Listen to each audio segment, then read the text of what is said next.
छत्तीसगढ़ के जो आदिवासी हैं हमारे बस्तर में, बहुत प्राचीन उनकी सभ्यता है। ठीक है। वो अपने देवी देवता के साथ धान की बुआई भी करेंगे, उसके साथ निंदाई भी करेंगे, उसके साथ फसल काटते हैं, उसके साथ धान की कुटाई भी करेंगे, हर चीज़ में इन्वॉल्व करते हैं अपने देवी देवता को। अच्छा। और हर चीज़ शेयर करते हैं। वो बीमार पड़ गया, कोई चीज़ की ज़रूरत है तो उसको आह्वान करेंगे, उसको उस समस्या का समाधान करने के लिए कहेंगे। और जब वो ना करे तो एक जगह है बस्तर में, हाँ, जहाँ उनके जो देवता है उसके वहाँ कोर्ट लगता है। अच्छा। हाँ, और जो देवता यदि काम ना किया हो हाँ, तो सज़ा सुनाई जाती है देवता को। हाँ, और उसको सज़ा दी जाती है। पूरी दुनिया में कहीं नहीं होता। भगवान को सजा दी जाती है। जी हाँ, उनकी मूर्तियां तक तोड़ी जाती हैं। नमस्कार, मैं हूं विजय उरांव और आप देख रहे हैं फर्स्ट पीपल इंडिया। भारत में शायद ही कोई ऐसी जगह होगी जहां देवताओं को अदालत में बुलाया जाता हो, या यूं कहें कि पूरी दुनिया में शायद ही कोई ऐसी जगह होगी जहां देवताओं को अदालत में बुलाया जाता हो, उनसे सवाल पूछे जाते हों और कभी कभी सज़ा भी दी जाती हो। लेकिन बस्तर, छत्तीसगढ़ का यह आदिवासी इलाका इस परंपरा को आज भी जीवित रखे हुए हैं। यहाँ न्याय केवल मनुष्य तक सीमित नहीं है, बल्कि देवता भी उनके अधीन माने जाते हैं। यह कोई अंधविश्वास या मजाक नहीं, बल्कि एक प्राचीन सामाजिक धार्मिक व्यवस्था का हिस्सा है, जो आदिवासी समाज की आत्मा, जवाबदेही और समानता की भावना को दर्शाता है। तो हम समझेंगे कि इस परंपरा की उत्पत्ति कहाँ और कब से शुरू हुई। यह व्यवस्था, भगवान को सजा देने की यह परंपरा बस्तर के मुरिया, माड़िया, गोंड और हल्बा आदिवासी समुदायों में पाई जाती है। माना जाता है कि इसकी शुरुआत हजारों साल पुरानी ग्राम देवता प्रथा से हुई, जब गांव-गांव में अपने अपने ग्राम देव जैसे गौर, मांझी देव, दंतेश्वरी देवी, माटी देव और ठाकुर देव की स्थापना हुई थी। इन देवताओं की स्थापना उस समय की गई जब समुदायों को प्राकृतिक आपदाओं, बीमारियों या फसल नष्ट होने जैसी घटनाओं का कोई वैज्ञानिक कारण नहीं पता था। ऐसे में देवता समुदाय के रक्षक माने गए। लेकिन जब ये ही रक्षक अपना कर्तव्य निभाने में असफल रहे, तब इंसानों ने देवताओं को भी जवाबदेह ठहराने की परंपरा बनाई। यहीं से उत्पन्न हुआ यह विचार, भगवान भी गलती कर सकते हैं, इसलिए उन्हें भी न्याय के कटघरे में बुलाया जा सकता है।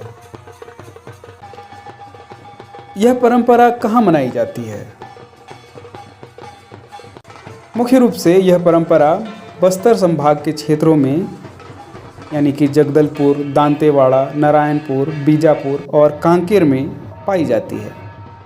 विशेष रूप से माड़िया, गोंड और मुरिया जनजाति के गांवों में इसका पालन आज भी होता है। कई बार इस तरह की घटनाएं ग्रामीण देवगुड़ी, यानी देवता का स्थान, या ग्राम सभा में दर्ज की जाती है। भगवान हाजिर हो, इसकी प्रक्रिया कैसे होता है और यह न्याय क्या है?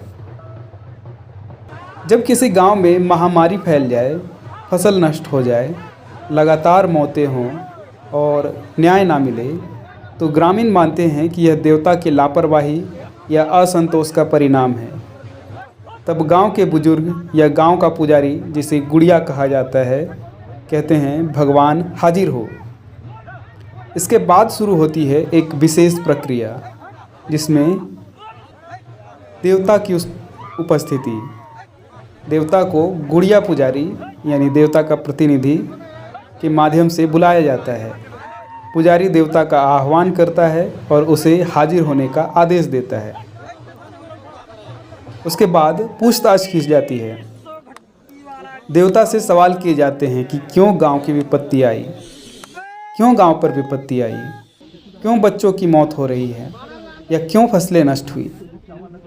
उसके बाद निर्णय लिया जाता है। अगर माना जाता है कि देवता ने अपनी जिम्मेदारी नहीं निभाई तो पंचायत तय करती है कि देवता को सजा दी जाए। तो सजा में क्या होता है फिर?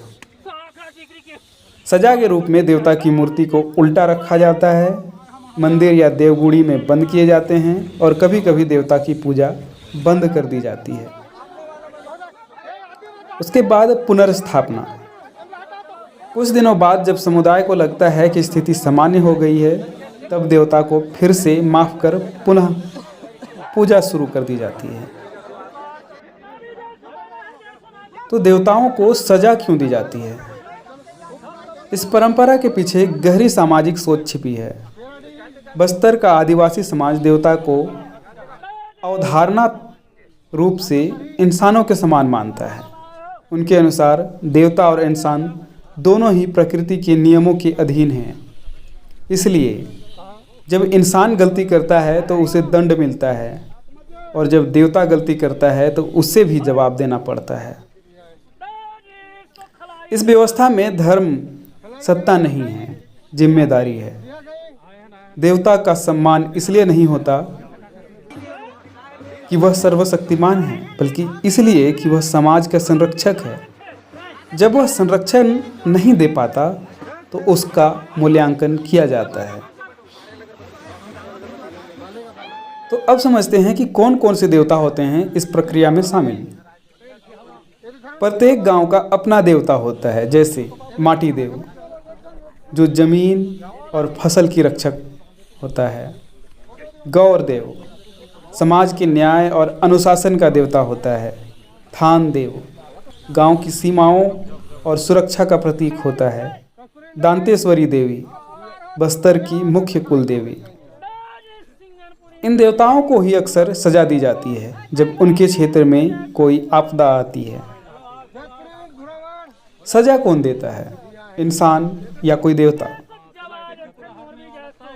सजा देने का अधिकार मनुष्यों को होता है, लेकिन यह फैसला सामूहिक रूप से ग्राम सभा के माध्यम से लिया जाता है। यहाँ कोई पुजारी या मुखिया अकेले निर्णय नहीं लेता। सभी गांव वाले मिलकर देवता के खिलाफ मुकदमा तय करते हैं और सामूहिक सहमति से निर्णय सुनाया जाता है।